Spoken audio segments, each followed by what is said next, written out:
এখন আসেন কুরবানির পশু তো আলহামদুলিল্লাহ ক্রয় করছেনি। মাসালাতে এগুলো মসজিদে 3 জুমা আলোচনা হয়েছে, ইমাম সাহেবরা করছেন। কুরবানির দিনের যে কিছু সমস্যা হয় আমাদের সমাজে, এগুলা একটু আলোচনা করি। যেমন ধরেন কুরবানির পশু ক্রয় করছেন, আজকে থেকে শুরু হয়ে গেছে কি কুরবানির দিন। আজকে 10, 11, 12 তারিখ কি পর্যন্ত, 13 তারিখ আসর মাগরিব পর্যন্ত, বেলা ডুবার আগ পর্যন্ত আপনার কুরবানি করার সময়। এখন ধরেন আপনি একটা গরু কিনছেন কুরবানি করার জন্য, এই 3 দিনের মধ্যে এমন একটা সমস্যা হইলো পারিবারিক ভাবে যে আপনার ময়মনসিংহ হসপিটালে দৌড় ভালো লাগতেছে। এই 3 দিন যে গরু কিনছেন, জবাই করার মতো আর কেউ নাই, খোঁজখবর নেওয়ার মতো কেউ নাই। এখন বলেন তো, এই 3 দিন অতিবাহিত হয়ে গেল, এখন কি করবেন? গরুটা হইতে পারে কি পারে না? এখন কি করবো আমরা? এটার মাসালা হলো যে ওই গরুটা জবাই করে সদকা করে দিতে হবে। কি করতে হবে? জবাই করে সদকা করে দিতে হবে। কারণ সময় ওভার হয়ে গেলে তো আর কি হবে না, কুরবানি হবে না। তখন ওই গরুটা জবাই করে সদকা করে দিবেন। সদকা করার পরে আবার দেখতে হবে গরুটা জবাই করার পরে, যেহেতু সময় ওভার হয়ে গেছে, যে এই যে জবাই করলেন, জবাই করার পরে গোশত মাপ দিতে হবে। কি দিতে হবে? গোশত মাপ দিবেন। গোশত মাপ দেওয়ার পরে যদি দেখেন যে 1 লাখ টাকা দিয়ে গরু কিনছি, বর্তমানে গোশতের বাজার মূল্য কত? 750 টাকা। 750 টাকা করে দেখেন আপনার গরুর 1 লক্ষ টাকার গোশত হয় কিনা। যদি 1 লক্ষ টাকার গোশত না হয়, 90,000 টাকার গোশত হয়, তখন আরো 10,000 টাকা অতিরিক্ত আপনাকে এই গোশতের সাথে সদকা করে দিতে হবে। ভাই কথাটা বুঝছেন?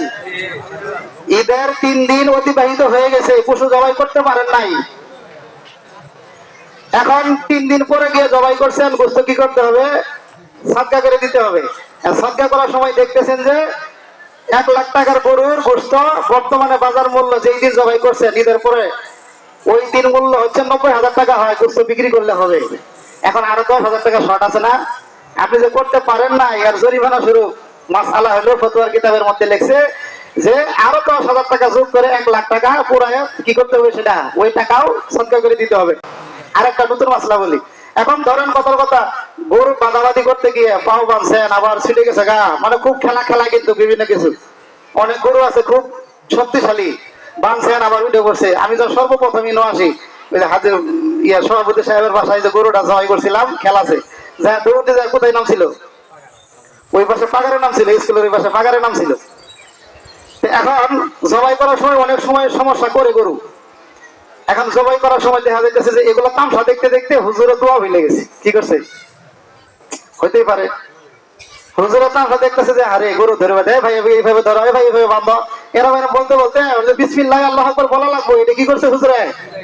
এখন বলেন তার এই অবস্থায় হুজুরে ফেস মারছে, একবার গরু জবাই করে ফেলছে। গোশত খাওয়া যাবো? ফতোয়া দেন দিয়ে আপনারা। হ্যাঁ হ্যাঁ, গোশত খাওয়া যাবে। কি যাবে? গোশত খাওয়া যায় আছে। যদি এরকম সিচুয়েশনে পড়ে কেউ জবাই করে যে বিসমিল্লাহ বলতে কি করছে? ভুলে গেছে। আর এই অবস্থায় সে যদি জবাই করে আর মুসলমান হয়, তাহলে ওই গরুর গোশত কি করা যাবে? জায়েজ আছে। তবে ইচ্ছা করে যদি বিসমিল্লাহ আল্লাহু আকবার ছেড়ে দেয়, কি করে বলেন? ইচ্ছাকৃত যদি ছেড়ে দেয়, তাহলে ওই গরুর গোশত খাওয়া জায়েজ নাই, জবাই হবে না। তাহলে আরেকটা নতুন মাসলা বলেন কি, মুসলমান যদি ভুলবশত জবাই করে ফেলে তবুও সেটা খাওয়া কি আছে? ফতোয়ার কিতাবে জায়েজ লেখছে। জবাই করার পরে অনেক ক্ষেত্রে দেখা যায় চামড়া ছিলার সময় গরুটা ঠান্ডা হয় নাই, জান বেরি হয় নাই, শুরু করে দিছে পা থেকে চামড়া ছিলা। এটা বহুত বড় জুলুম। একটা পশুর, একটা প্রাণীর জান যে পর্যন্ত বের না হয়েছে, এই পর্যন্ত তার চামড়া ছিলা যাবে না, সম্পূর্ণ নিষেধ। এখন গরু ক্রয় করে আনছেন, আনার পরে জবাই করার আগে দেখা যেতেছে এক জায়গায় গোতা মারছে, ও আলের সাথে গোসা মেরে মনে করেন শিংটা একটু মূল থেকে ভেঙে গেছে। একটা হলো শিং অর্ধেক ভাঙছে বা অর্ধেকের কম, তাহলে তো কুরবানি জায়েজ আছে। এখন এমন ভাবে ভাঙছে মূল থেকে ভেঙে গেছে।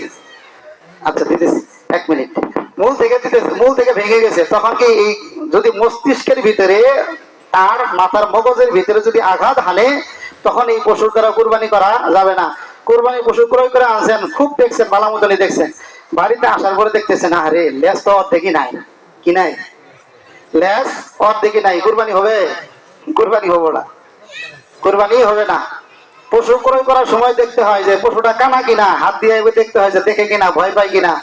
যদি একটা পশু যদি সম্পূর্ণ চোখে মনে করেন কিনা দেখে না, অন্ধ, এরকম অন্ধ পশুর দ্বারা কুরবানি ব্যবস্থা হবে না।